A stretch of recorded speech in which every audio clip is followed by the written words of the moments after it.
Kita tahu salah satu tantangan sekarang adalah konvergensi media, sosial media, bagaimana itu membuat masalah diverifikasi dan etika bermedia. Nah, melihat ide dan aplikasi yang sudah masuk, kira-kira ada nggak ya yang menawarkan inovasi atau ide baru menghadapi itu?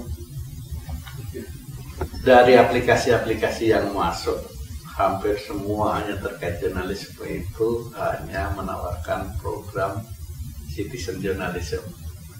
Bagaimana mentraining jurnalis warga, membuat jaringan jurnalis warga, mempopulerkan jurnalis warga, itu yang mana itu sebenarnya sudah cukup overrated, ya, sudah menjadi biasa-biasa saja.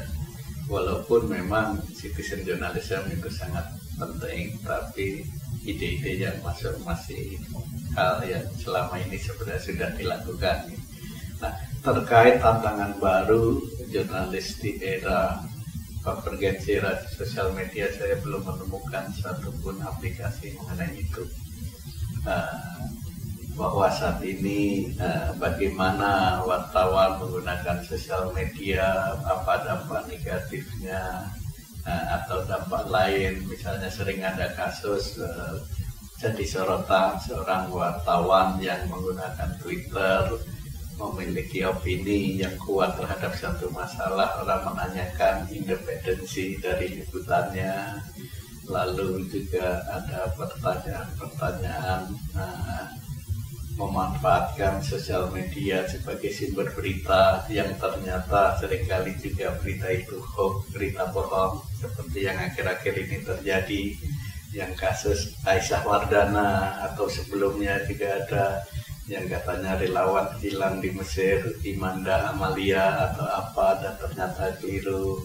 Atau sering ada kasus seseorang tokoh yang mana tulisannya di Twitter dikutip oleh media berita dan dia tidak merasa pernah diwawancarai. Nah, tantangan-tantangan etik baru, tantangan-tantangan baru di dunia jurnalisme belum muncul, belum ada yang menawarkan itu.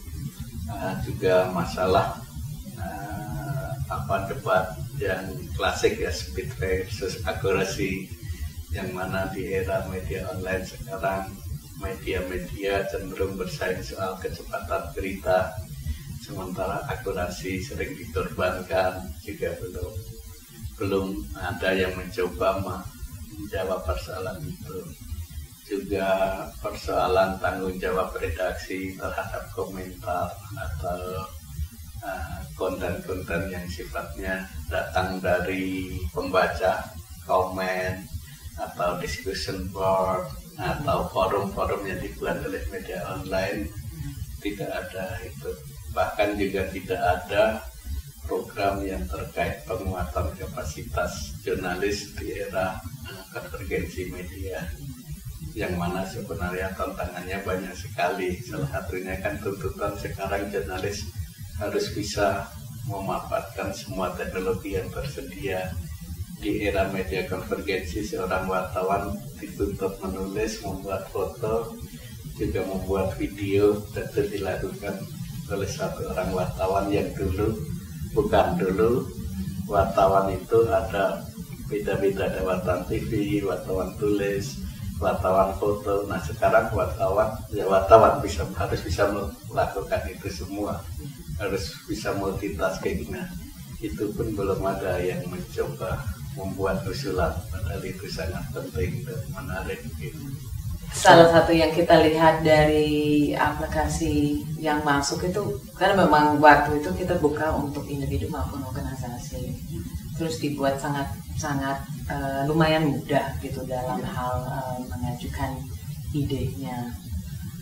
Nah, dari situ sebenarnya apa yang kita lihat dari situ kok? Apakah ada gitu orang-orang baru atau pemain baru yang muncul dengan ide, ataukah apakah kita hanya melihat memang organisasi media yang barangkali sudah berdiri lama yang kemudian menawarkan ide tentang apa yang menarik? Memang sebenarnya hibah terbuka ini merupakan kesempatan bagi organisasi-organisasi kecil atau individu-individu yang selama ini kesulitan mencari pendanaan, padahal mereka punya proyek atau punya ide yang bagus, cerdas, segar gitu. Tetapi memang faktanya dilihat dari aplikasi yang masuk, ide-ide yang sistematis, yang terukur itu masih datang dari organisasi-organisasi yang established, baik itu organisasi media maupun LSM yang selama ini mereka nampaknya sudah terbiasa membuat proposal, sudah ahli gitu.